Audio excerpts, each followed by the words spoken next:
Elena Vasquez slipped into the towering glass building at exactly 9:30 p.m., just as she had done for the past 3 years. The security guard, Mr. Peters, barely looked up from his crossword puzzle as she signed in. He knew her routine by now, always on time, always quiet, always carrying that same worn leather bag over her shoulder.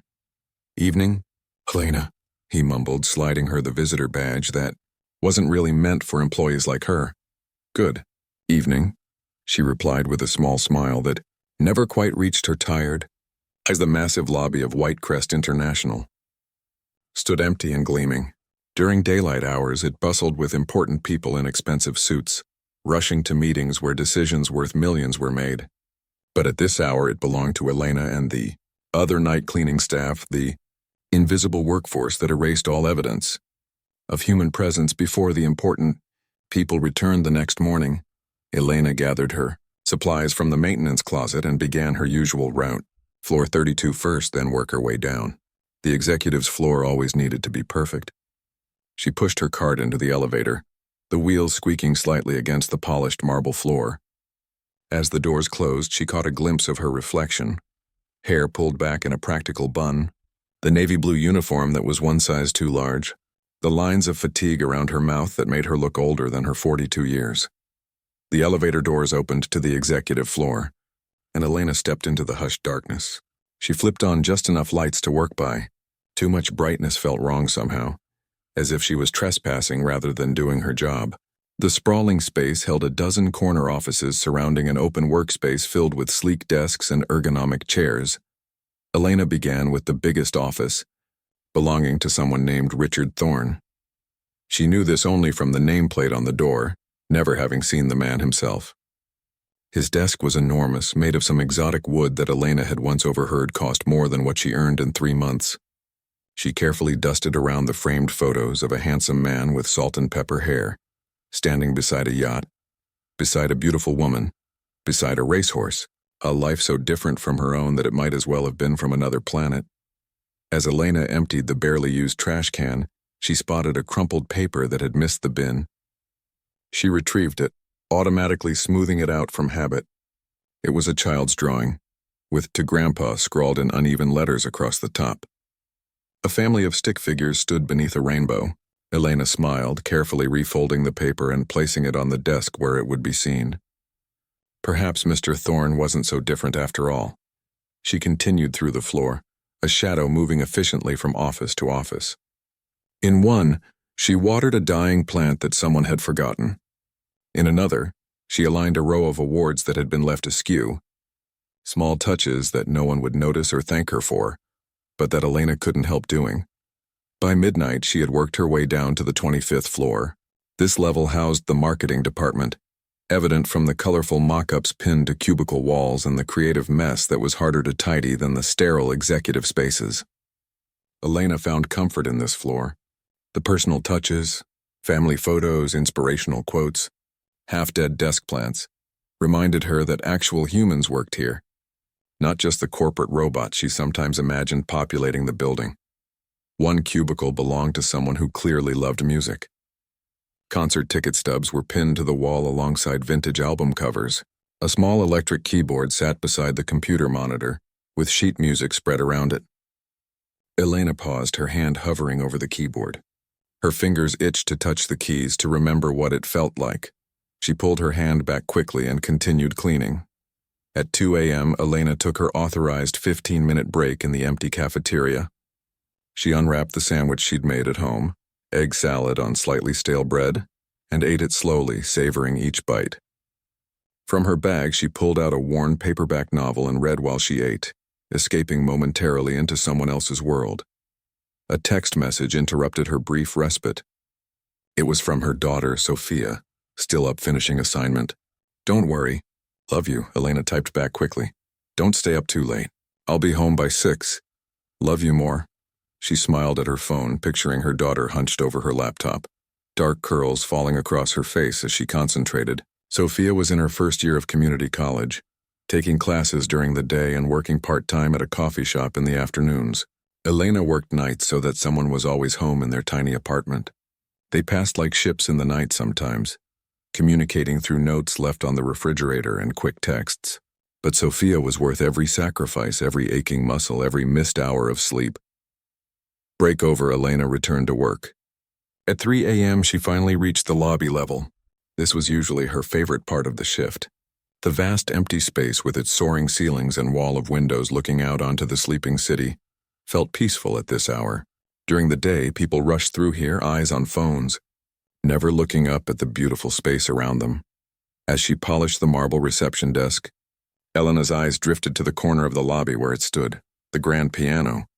Black and gleaming, it was positioned to impress visitors during corporate events. A sign beside it clearly stated, "Display only, do not play." Elena had cleaned around that piano hundreds of times, always giving it extra attention, making sure no fingerprints marred its perfect surface. Not once had she ever heard it played. What was the point of a piano no one was allowed to touch? In her mind, it was like keeping a bird in a cage and taping its beak shut so it couldn't sing. Tonight, something pulled her toward it. Perhaps it was fatigue, or the knowledge that she was completely alone, or maybe it was the text from Sophia reminding her of all she had given up. Before she could talk herself out of it, Elena found herself standing before the forbidden instrument. She set down her cleaning cloth and looked around. The security cameras were there, of course, but Mr. Peters rarely checked them unless there was an incident, and he would be doing his rounds outside now anyway. The other cleaning staff were floors above her. Elena carefully lifted the fallboard that covered the keys, wincing at the slight creak it made in the silent lobby. Beneath was a perfect row of ivory and ebony beckoning to her. She didn't sit, that would be too much, too deliberate. Instead, she simply extended one finger and pressed a single key. The note rang out pure and clear, bouncing off the marble floors and glass walls. Elena closed her eyes, letting the sound wash over her. It had been so long. Before she knew what she was doing, her right hand was poised over the keys and she was playing a simple melody. Just a few notes, nothing fancy. Muscle memory took over, her fingers remembering what her mind had tried to forget. For 20 seconds, maybe 30, Elena was transported back to another life, another self. Then a noise, the distant ding of an elevator, snapped her back to reality. Quickly, she closed the fallboard and stepped away from the piano, heart hammering in her chest. She grabbed her cloth and frantically began polishing the surface, erasing any evidence of her momentary weakness. The elevator doors opened, but no one emerged. It must have been called automatically for maintenance reasons. Still, the close call left Elena shaken. She couldn't risk her job for such foolishness. Sophia depended on her. As she finished cleaning the lobby, Elena kept her eyes averted from the piano. Yet she could feel it there like a presence watching her, reminding her of dreams long abandoned. By the time she clocked out at 5:30 a.m., the first early birds were already arriving, dark circles under their eyes matching her own. They strode past Elena without seeing her, these people whose spaces she knew intimately but who wouldn't recognize her on the street. As she waited for her bus in the pre-dawn chill, Elena found herself humming the melody she had played on the piano. For the first time in months, her hands didn't ache from cleaning. Instead, they tingled with the memory of music. The bus arrived, and Elena boarded, taking her usual seat near the back. As the city slowly awakened outside the window, she made a decision. Tonight she would bring sheet music, just to look at during her break, she told herself. Nothing more. The bus lurched forward, carrying her home to sleep for a few hours before Sophia returned from morning classes. Elena leaned her head against the cool window, allowing herself to remember just for a moment who she had been before she became invisible. Elena woke with a start as her alarm blared. The small apartment was quiet except for the hum of the refrigerator and the occasional car passing on the street below. It was 2 p.m. She had slept for just over 7 hours, which felt like a luxury. She stretched, her back cracking in protest after years of bending and scrubbing. Her fingers traced the edge of the small nightstand where she had placed the folded sheet music before falling asleep. It was yellowed and dog-eared, one of the few possessions she had brought with her from home 15 years ago. Chopin's Nocturne in E-flat major, not too difficult but beautiful enough to make the heart ache. Elena hadn't looked at it in years, yet last night's brief moment at the piano had awakened something she thought was long dead. The apartment door opened and closed. "Mom, you up?" Sophia called out. Elena quickly slid the sheet music under her pillow. "In here," she answered, sitting up and smoothing her hair. Sophia appeared in the doorway, her backpack slung over one shoulder, a paper cup of coffee in her hand. At 19, she was the perfect blend of Elena and her father, tall like him with Elena's dark eyes and stubborn chin. Today she wore her curly hair pulled back, revealing the small music note earrings Elena had given her for her 18th birthday. "How were classes?" Elena asked, making room on the bed as Sophia plopped down beside her. "Professor Chen liked my composition," Sophia said, her eyes bright with rare excitement. "He said I have a good ear for harmonies." Elena's chest swelled with pride. "Of course you do. It runs in your blood." Sophia sipped her coffee, studying her mother over the rim of the cup. "You look different today. Did something happen at work?" Elena was surprised by her daughter's perception. "Was it that obvious?" "Nothing special. Just the usual cleaning." Sophia narrowed her eyes, not believing her. "You've got that look. The same one you had when you used to play at Aunt Lucia's house years ago." Elena sighed. Her daughter knew her too well. "I may have touched a piano last night." "Just for a moment." She hesitated, then pulled out the sheet music from under her pillow. "I was thinking about bringing this tonight." Sophia's eyes widened. "Mom, that's awesome. Where did you find a piano?" "There's one in the lobby. For display only." Elena bit her lip. "I shouldn't have touched it. I could get fired, but you're going back to it tonight?" It wasn't a question. Elena didn't answer, but they both knew the truth. Something had awakened in her, something that had been sleeping for far too long. They spent the afternoon together, sharing a simple meal of rice and beans with chicken that Elena had prepared the day before. Sophia talked about her music theory class and her struggles with calculus, while Elena listened, savoring these rare hours together. As evening approached, Elena began preparing for work. She packed her usual sandwich and apple, then hesitated before carefully slipping the sheet music into her bag. "Play something beautiful," Sophia whispered as she hugged her mother goodbye. The bus ride to Whitecrest International felt different that night. Elena's heart beat a little faster, her mind distracted from the usual worries about bills and Sophia's education. Instead, she was hearing music in her head, her fingers tapping lightly against her bag in rhythm. Mr. Peters barely glanced up when she arrived. "Quiet night ahead," he mumbled. "Building's empty except for some tech guys working late on 23. Elena nodded, trying to appear normal despite the nervous energy coursing through her.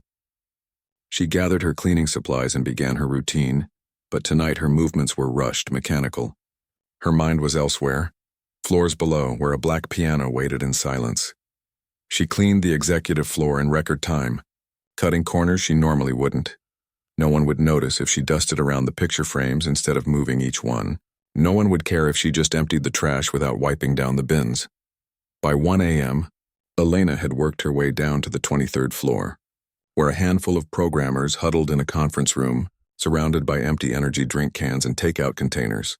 They didn't look up as she quietly cleaned around them, their faces bathed in the blue light of computer screens. "Should we get more coffee?" one of them asked, rubbing bloodshot eyes. "Vending machine's broken," another replied without looking up from his keyboard. Elena hesitated, then spoke up. "The cafeteria on 20 is unlocked. There's a coffee machine there." They looked at her with surprise, as if a chair had suddenly spoken. Then the first one nodded. "Thanks," he said, already standing, clearly desperate for caffeine. 3 of them shuffled out, leaving just one still typing furiously. Elena finished cleaning the floor quickly. As she pushed her cart toward the elevator, the remaining programmer called out, "Hey, thanks for the tip about the coffee." Elena smiled. It was rare for anyone to acknowledge her existence, let alone thank her. "You're welcome. Good luck with your project." The programmer nodded, already refocused on his screen. But that small interaction lifted Elena's spirits as she descended to the lower floors. By 3 a.m., she reached the lobby level, just as she had planned.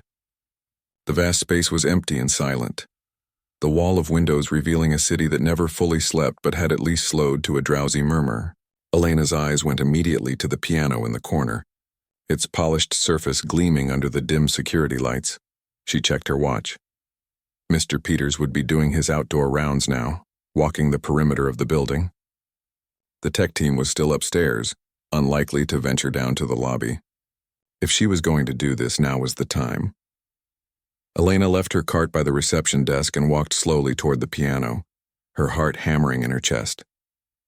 This wasn't like last night's impulsive moment.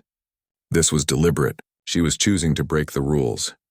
She glanced up at the security cameras. They were still there, unblinking eyes watching her approach the forbidden instrument. But somehow Elena couldn't bring herself to care. What was the worst that could happen? She would lose a job that barely paid her bills, that required her to be invisible, that had her cleaning up after people who didn't even see her. With trembling hands, she pulled the sheet music from her bag and carefully placed it on the piano. She lifted the fallboard, revealing the keys that had been calling to her since last night. This time she did sit on the bench, adjusting it to the right height as naturally as breathing. Elena placed her fingers on the keys, closed her eyes, and began to play. The first few notes were tentative, her fingers stiff from years of disuse, but muscle memory is a powerful thing, and soon the melody flowed from her hands as if she had never stopped playing. The nocturne filled the empty lobby, its haunting beauty bouncing off marble and glass, creating a cathedral of sound. Elena lost herself in the music, forgetting where she was, forgetting the years of struggle, forgetting everything except the conversation between her fingers and the keys. She swayed slightly as she played, her body remembering how to move with the music, how to breathe with it. For 6 minutes, Elena was not a cleaning lady. She was not an immigrant struggling to give her daughter a better life. She was simply a musician, speaking the universal language that needed no translation. As the final notes faded into silence, Elena kept her eyes closed, not wanting the moment to end. The last vibrations hung in the air like a whispered prayer. Then she heard it, a sound that didn't belong. The soft shuffle of feet, the clearing of a throat. Elena's eyes snapped open. Standing 10 feet away was a man she had never seen before, dressed in an expensive suit despite the late hour. He was older, perhaps in his 60s, with silver hair and the kind of posture that spoke of power and privilege. His eyes, red-rimmed with what looked like fatigue or perhaps emotion, were fixed on her with an intensity that made Elena want to disappear. She jumped to her feet, nearly knocking over the bench. "I'm sorry," she stammered, gathering her sheet music with shaking hands. "I know it's not allowed. I was just—" "Where did you learn to play like that?" the man interrupted. His voice was deep with the slight rasp of someone who hadn't spoken in hours. Elena froze, unsure how to answer. "I studied. A long time ago. Before I came to this country." The man took a step closer, and Elena noticed something unexpected. A tear track on his cheek, hastily wiped away but still visible in the low light. "My name is Robert Thorne," he said. "I'm the CEO of this company." Elena's stomach dropped. Of all the people to catch her breaking the rules, it had to be him, the owner of the massive desk she had dusted just hours ago, the man whose name was on the building directory in gold letters. "I'm so sorry, Mr. Thorne," she said quickly. "I know I shouldn't have touched the piano." "It won't happen again. Please, I need this job." Robert Thorne's expression was unreadable as he studied her. "What's your name?" he asked. "Elena. Elena Vasquez." "Well, Elena Vasquez," he said slowly, "I think we need to talk about your future at Whitecrest International." Elena clutched the sheet music to her chest like a shield, her heart pounding. In 6 minutes, she had risked everything, her job, her income, her ability to support Sophia, all for a moment of music. And yet, as she stood facing the CEO whose office she had cleaned for years without ever meeting him, Elena couldn't bring herself to regret it. Elena stood frozen in place, her sheet music clutched to her chest. The CEO of Whitecrest International, Robert Thorne himself, was looking at her with an expression she couldn't quite read. Was it anger? Disappointment? Something else entirely? "Follow me," he said, turning toward the bank of elevators without waiting to see if she would comply. Elena hesitated. She could just leave, grab her things and walk out the door, find another cleaning job somewhere else. But Sophia's tuition payment was due next week, and good jobs were hard to find, especially for someone whose English still carried the accent of her homeland. She carefully closed the piano, tucked her sheet music back into her bag, and followed Robert Thorne to the elevator. They rode in silence to the 32nd floor, the executive level she had cleaned just hours earlier. The sound of her practical work shoes squeaking against the marble floor seemed deafening in the quiet. Robert led her to his office, that massive space with the expensive desk she had dusted 1,000 times. He switched on a lamp rather than the overhead lights, casting the room in a warm glow that made it feel less intimidating somehow. He gestured for her to sit in one of the leather chairs facing his desk. "Would you like some water? Coffee?" he asked, his tone surprisingly gentle. "No, thank you," Elena replied, perching on the edge of the chair, ready to flee at any moment. Robert nodded and sat down across from her, not behind his desk as she expected, but in the matching chair beside hers. Up close, Elena could see the deep lines around his eyes, the slight slump of his shoulders beneath his expensive suit. He looked tired in a way that sleep couldn't fix. "How long have you worked here, Elena?" 3 years, sir." 3 years. He shook his head slightly. "And I've never seen you before tonight." Elena didn't know how to respond to that. Of course he hadn't seen her. She was part of the invisible army that kept his building clean while he was home in his mansion, or vacationing on his yacht, or wherever wealthy people spent their evenings. "That piece you played," he continued when she didn't speak. "Chopin's Nocturne in E-flat major. My late wife used to play it." Elena's eyes widened in surprise. "I'm sorry for your loss," she said automatically. Robert's gaze drifted to the window, to the city lights sparkling against the night sky. "It's been 5 years. She was a concert pianist before we married. Gave it up to help me build this company." He looked back at Elena. "I haven't heard that piece played live since she died. Not until tonight." Understanding dawned on Elena. The tear she had seen on his cheek. It wasn't anger at her breaking the rules. It was emotion brought on by unexpected memories. "You play beautifully," he said. "Where did you study?" The question caught Elena off guard. It had been so long since anyone had asked about her past, her education, her life before cleaning floors. "Conservatory of Music in Mexico City," she answered. "I was studying for my performance degree when—" She trailed off, unsure how much to share. "When life got in the way?" Robert suggested. Elena nodded. "You could say that." Robert stood and walked to the window, hands clasped behind his back. "Why are you cleaning floors instead of playing concerts, Elena?" The question stung, though she knew he didn't mean it to. "My husband died when our daughter was 4, she said simply. "We came here for a better life. Music doesn't pay the bills. Cleaning does." Robert turned to face her. "Your daughter, does she play too?" A small smile touched Elena's lips.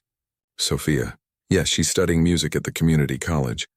Works part-time at a coffee shop. She's very talented. Takes after her mother, I imagine." Robert returned to his seat. "Elena, I'm going to be direct. You broke company policy by playing that piano." Here it comes, Elena thought. The firing. "But I'm grateful you did." She blinked in surprise. "That piano was installed 2 years ago for a charity event," he continued. "Cost the company $30,000. Since then, it's sat there like a piece of furniture gathering dust. What a waste." He leaned forward. "Music shouldn't be locked away. Neither should talent." Elena didn't know what to say. This midnight conversation felt surreal, like a dream she would wake from at any moment. "I have a proposition for you," Robert said. 2, actually. Elena waited, holding her breath. "First, I'd like to move you from the night cleaning staff to a day position. Building maintenance manager. It pays twice what you're making now with benefits. Regular hours." Elena's mouth fell open. "But I don't have experience as a manager." Robert waved his hand dismissively. "You've been keeping this place running for 3 years while the rest of us were sleeping. I'd say that's experience enough." He paused. "The second proposition is more personal. That piano in the lobby needs a player. I'd like it to be you." "I don't understand," Elena said slowly. 1 hour, 3 days a week. During lunch. "We'll pay you for your time, of course." He smiled slightly. "Consider it." Lobby entertainment. Elena's mind raced. A day job that paid twice her current salary.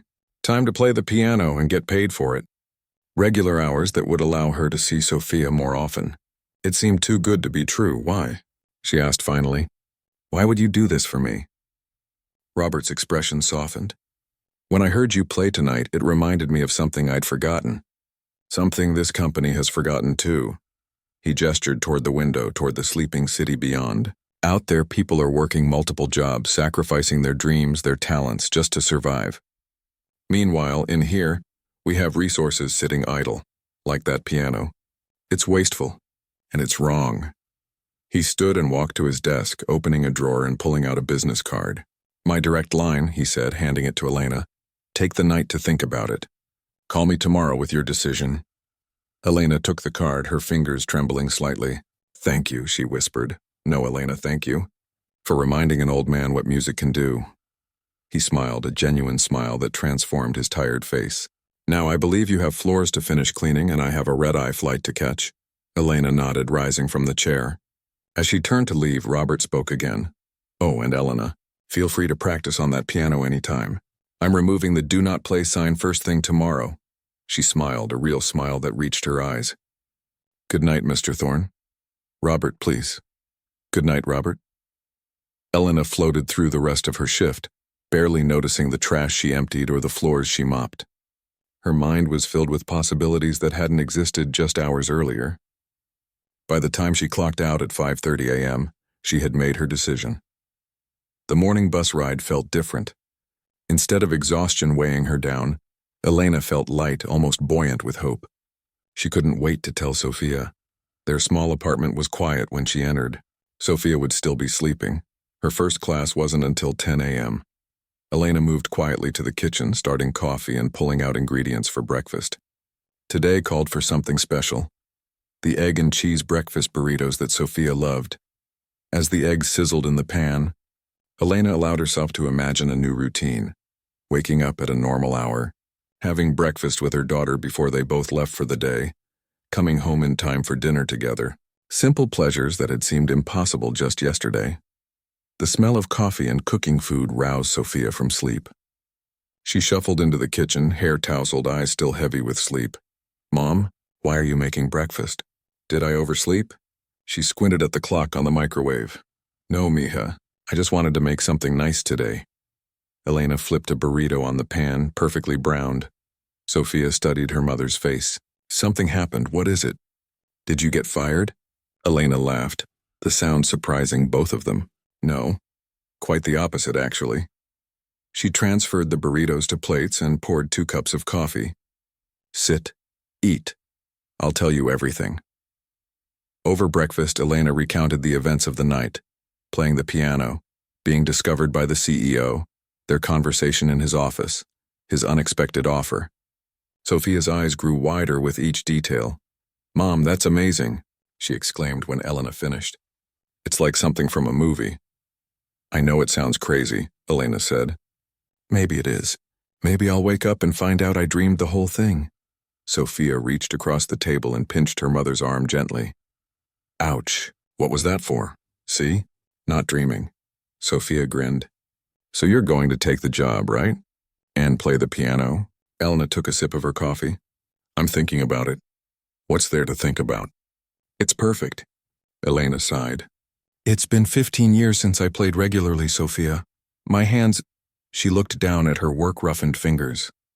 "They're not what they used to be." Sophia reached out and took her mother's hands in hers. "These hands raised me, worked impossible hours to give me a good life, put me through school." She squeezed gently. "If they can do all that, they can remember how to play." Elena felt tears prick her eyes. "When did you get so wise?" "I had a good teacher." Sophia smiled. "So what are you going to play for your first official performance?" Elena thought about it. "Something hopeful, I think. Something about new beginnings." Sophia nodded, then glanced at the clock and jumped up. "I'm going to be late. We'll celebrate tonight, okay? I'll bring home dessert from the coffee shop." As Sophia rushed to get ready, Elena sat quietly, sipping her coffee. She pulled out Robert Thorne's business card from her pocket, running her thumb over the embossed letters. Then she reached for her phone and dialed the number. "Robert Thorne," answered a deep voice after just 2 rings. "It's Elena Vasquez," she said. "About your offer." "I accept." There was a pause, then. "Excellent. Can you start tomorrow?" Elena smiled. Yes, I can." As she hung up, Elena felt something she hadn't experienced in years, the fluttering anticipation of a new chapter beginning. Her hands, still bearing the calluses of years of hard work, would now have a chance to create beauty again. Sophia rushed by, dropping a kiss on her mother's cheek before heading out. "I'm so proud of you, Mom," she whispered. When the door closed behind her daughter, Elena moved to the window. The city was fully awake now, people hurrying to jobs, to school, to the 1,000 places that demanded their time. Soon she would join them, not as someone invisible, but as someone with a name, a talent, a purpose beyond cleaning up after others. For the first time in years, Elena allowed herself to dream again. Elena stood in front of her closet the next morning, frowning at the limited options. She hadn't needed office clothes in years.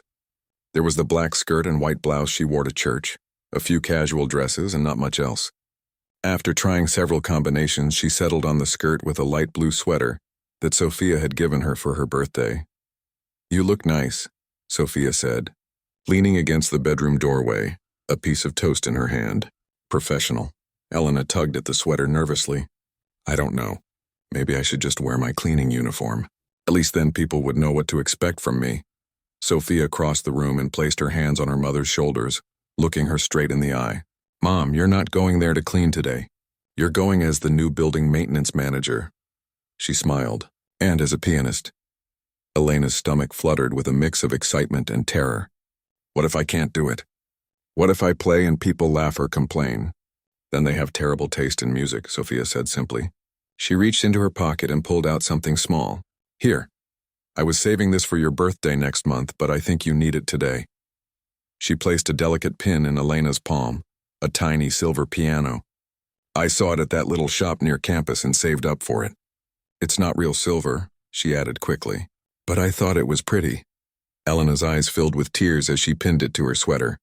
"It's perfect," she whispered, pulling Sophia into a tight hug. "Thank you." They left the apartment together, Sophia heading to her classes and Elena to her new life. The morning bus felt strange. Usually at this hour she was sleeping. Not dressed in her good clothes, heading to the very building she'd spent years cleaning under cover of darkness. When she arrived at Whitecrest International, the lobby was bustling with the morning rush. Men and women in business attire streamed through the revolving doors, coffees in hand, most staring at phones as they hurried to elevators. Elena hesitated at the entrance, suddenly feeling out of place. Usually she was invisible to these people. Today she would be working alongside them. And the piano. She glanced at it, sitting majestically in the corner where she had played just hours ago. The "Do Not Play" sign was gone as Robert had promised. "Ms. Vasquez," a voice called. Elena turned to see Robert Thorne approaching, looking fresh and alert despite having been in the building in the middle of the night. "Right on time. Let me introduce you to the day staff." He led her to the security desk where a woman in a crisp uniform stood. "Ms. Vasquez, this is Grace, our head of security. Grace, Elena is our new building maintenance manager." Grace looked surprised but recovered quickly. "Nice to meet you, Elena. I've heard good things already." Elena shook her hand, wondering what exactly Grace had heard and from whom. The morning passed in a blur of introductions and orientations. Elena met the day cleaning staff who would now report to her, toured offices and storage areas she had only seen in darkness, and was given a small office of her own. Nothing fancy, just a converted storage room on the ground floor. But it had a desk and a computer and a nameplate on the door that said Elena Vasquez, building maintenance manager. She ran her fingers over the nameplate in wonder. Never in her life had she had an office with her name on it. By noon, Elena's head was spinning with new information. Robert had arranged for her to have lunch with Grace, who seemed to have been tasked with helping Elena adjust to her new role.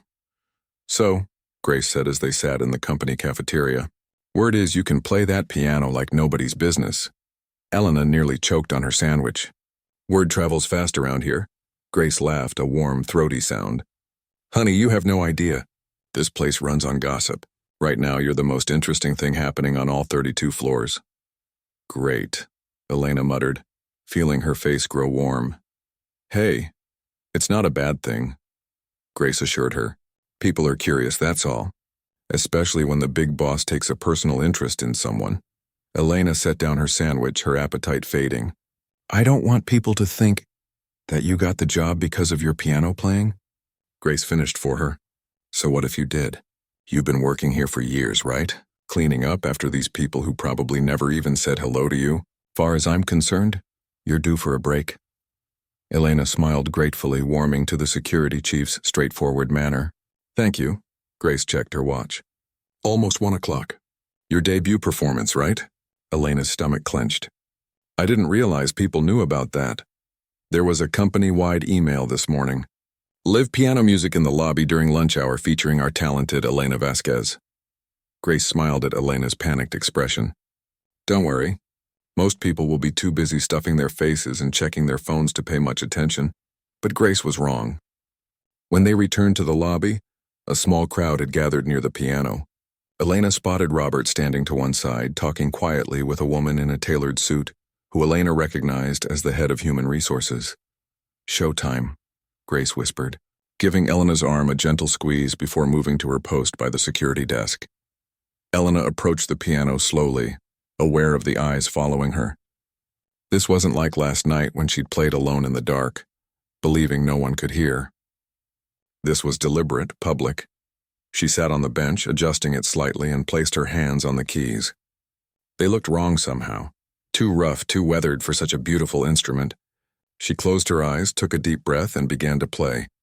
She'd chosen a piece she knew by heart, one she could play even with rusty skills. Debussy's Clair de Lune. The gentle opening notes filled the lobby, tentative at first, then gaining confidence as muscle memory took over. Elena lost herself in the music, forgetting the audience, forgetting her fears. Her hands remembered what her mind had tried to forget: how to coax beauty from ivory and ebony, how to make a piano sing. When the final notes faded away, there was a moment of silence, then applause. Elena opened her eyes to see the crowd had grown larger. People had stopped their rush to lunch or meetings to listen.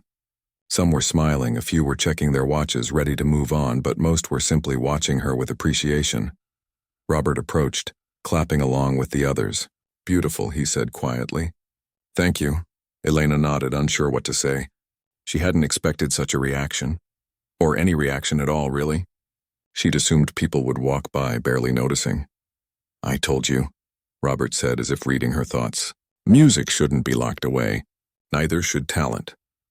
The rest of the day passed in a haze of new responsibilities and adjustments.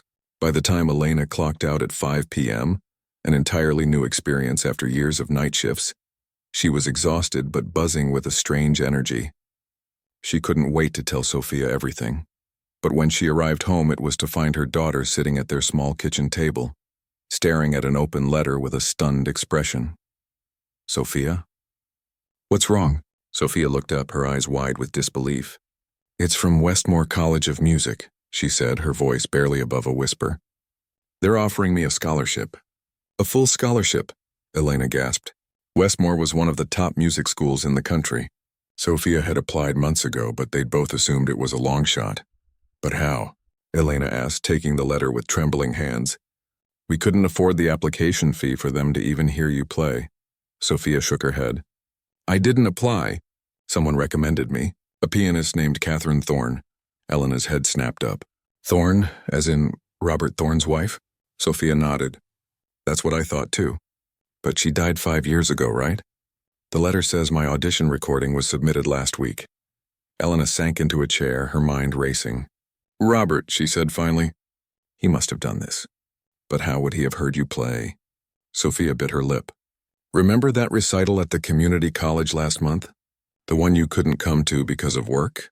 She pulled out her phone and scrolled through some pictures. "Look," she handed Elena the phone. The photo showed the audience at the recital, and there in the back row was Robert Thorne. "He was there," Sophia said quietly, "watching me play."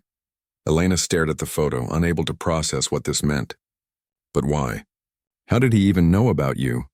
"I don't know. Maybe he was just curious about the daughter of his piano-playing cleaning lady." Sophia took back the phone. "What matters is that I got in, Mom, full ride. I start next semester."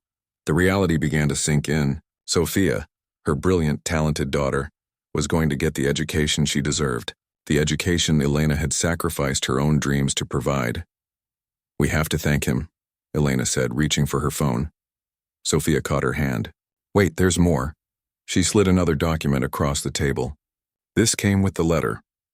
Elena read it slowly, her English skills sometimes making official documents challenging. It was a contract for a position at Westmore College, piano instructor part-time. "They're offering you a job," Sophia said, her voice cracking with emotion. "Teaching beginning piano while I study there." Elena's hand flew to her mouth. "But I'm not qualified." I never finished my degree. Apparently someone thinks you are. Sophia's eyes shone with unshed tears. Mom, don't you see? We can both go to Westmore. We can both play music. For real. Elena looked down at her hands, the hands that had cleaned floors and scrubbed toilets for years. The hands that just today had played Debussy in a corporate lobby to surprised applause. Could those same hands teach others to play? It's too much, she whispered. We can't accept all this from him. Maybe it's not just from him, Sophia said thoughtfully. Maybe it's from her too, his wife. The pianist. Elena remembered the tear on Robert's cheek when he'd heard her play his wife's favorite piece. Perhaps this wasn't charity or pity. Perhaps it was something else entirely, a way to keep music alive, to pass on a legacy. The phone rang, interrupting her thoughts. Sophia answered it, then held it out to Elena. It's him, she mouthed. Elena took the phone. Hello? Elena, Robert's voice came through.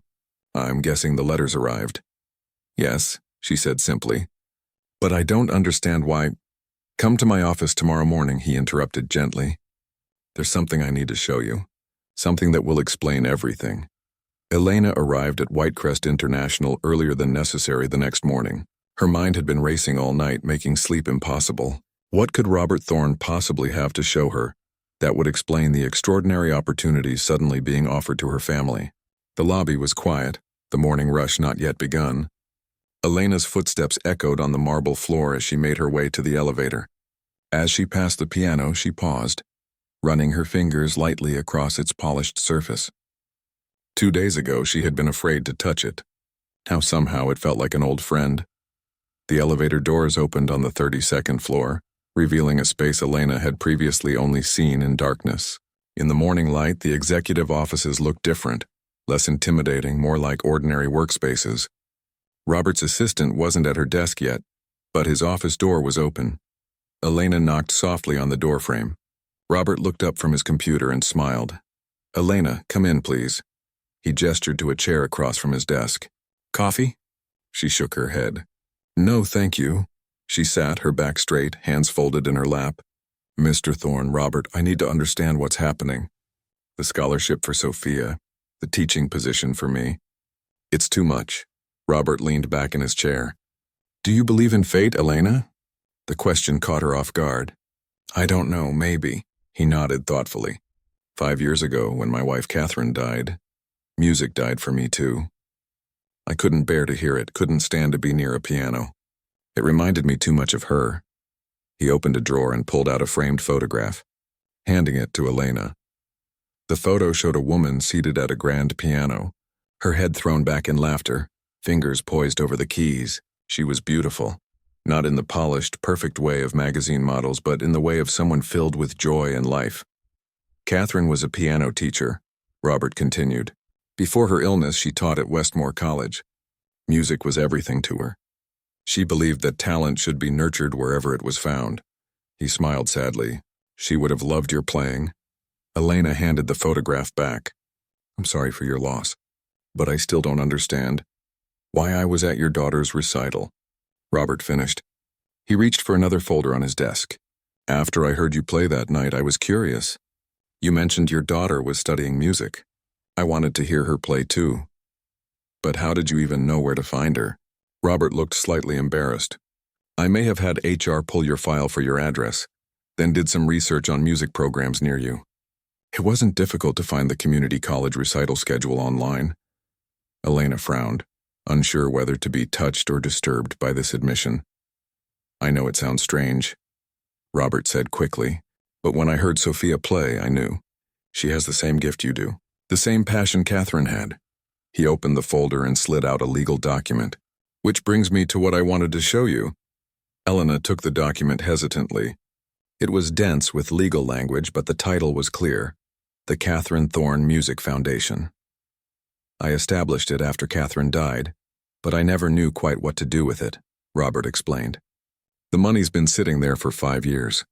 Catherine wanted it to help talented musicians who couldn't afford proper training.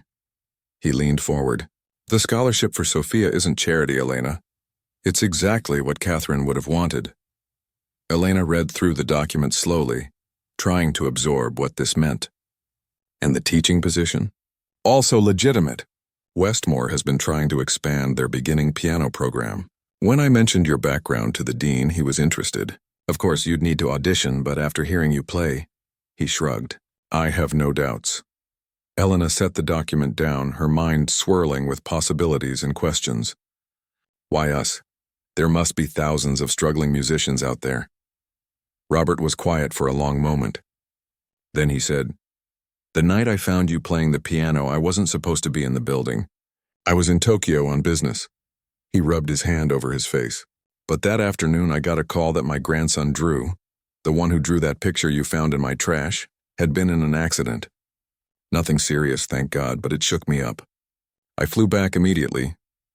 Elena remembered the child's drawing she had rescued from the trash can and placed on his desk.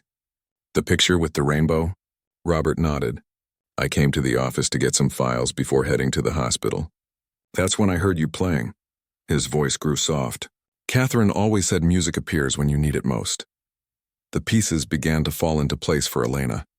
This wasn't about charity or pity. It was about connection, a shared love of music, a drawing rescued from the trash, a moment of beauty in the darkness. "I don't know what to say," she whispered. "Say you'll accept," Robert replied simply. "For Sophia's future, for your own." Elena looked down at her hands, still bearing the calluses of hard work, but now carrying new possibilities. "I need to think about it." "Talk to Sophia," Robert nodded. "Of course. Take all the time you need." But in her heart, Elena already knew her answer. The next few weeks passed in a whirlwind of changes. Elena continued her role as building maintenance manager, gradually learning the systems and schedules that kept Whitecrest International running smoothly. Her daily piano performances became a regular feature that employees looked forward to, some even timing their lunch breaks to hear her play. Sophia finished her semester at the community college with top grades, excited about transferring to Westmore in the fall. In the evenings, mother and daughter practiced together on a small digital keyboard they'd purchased with Elena's increased salary. Sometimes Sophia would play a piece, and Elena would offer suggestions on technique or expression, a preview of her potential teaching role. Elena's audition at Westmore was scheduled for early July. As the day approached, her nerves grew. It had been so long since she'd played for professional musicians, people who could hear every mistake, every hesitation.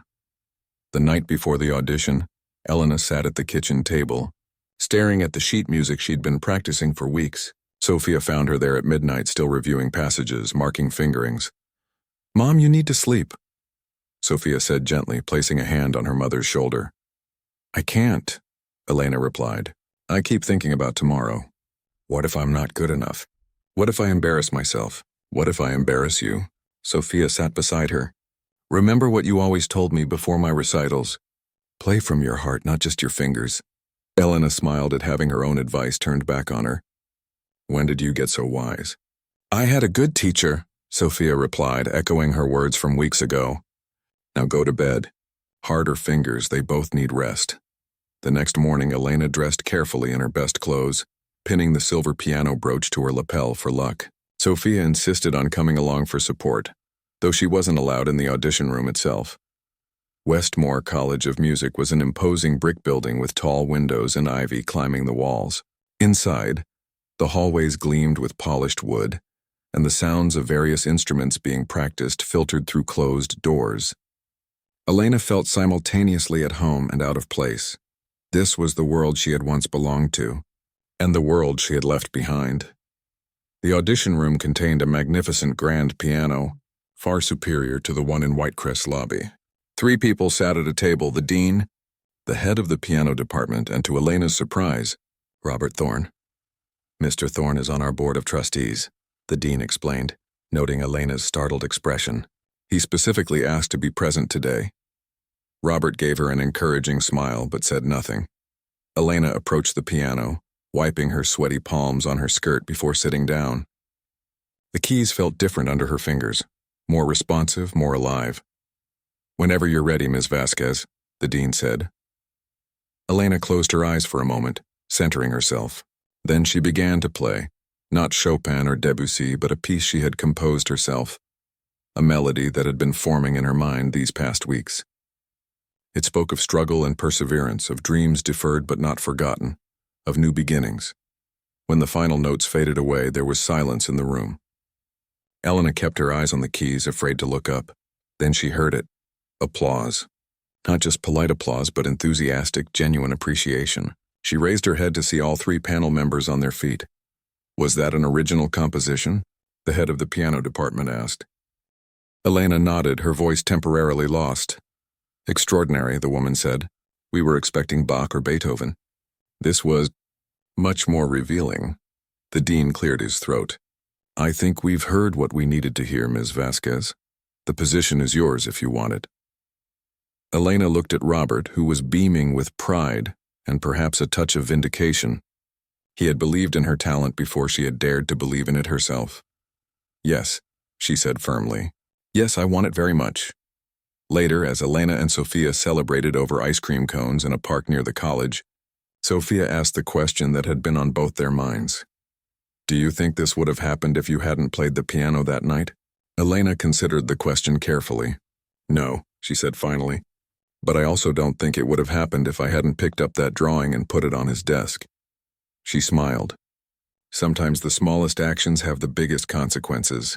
Sophia nodded thoughtfully. So what now? We're both going to Westmore. You'll be teaching.